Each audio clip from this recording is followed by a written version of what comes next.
So here we are at the Monkey Beaver brake test machine, and I printed these carabiners with my 3D printer, and I want to see if they'll break at 300 to 500 pounds, and if so, they would make some cool breakaway carabiners for those sketchy trees that we climb on where we're afraid to be hooked to it, but we kind of need to be hooked to it for work positioning.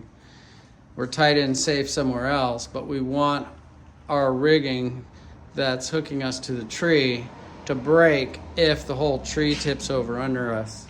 And so the stuff we've been using, some people use zip ties, some people use whatever they use, I don't know. They use a fusible link of some sort that breaks. And we've used these little micro carabiners that are too strong. We were like, well, it's better than using a regular 23 kN beaner or whatever. But still, I think we would be injured pretty dramatically using those little carabiners as breakaway carabiners when we could have something like this. So I just want to test it.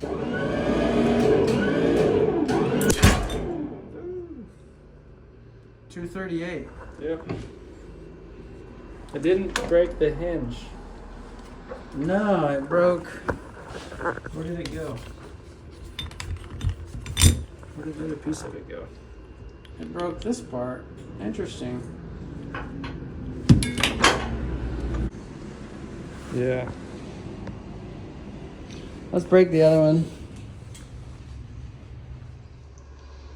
Kind of prefer that it went at least 300. Don't pulse it, just go. That'll be fine. 185. Back to the drawing board.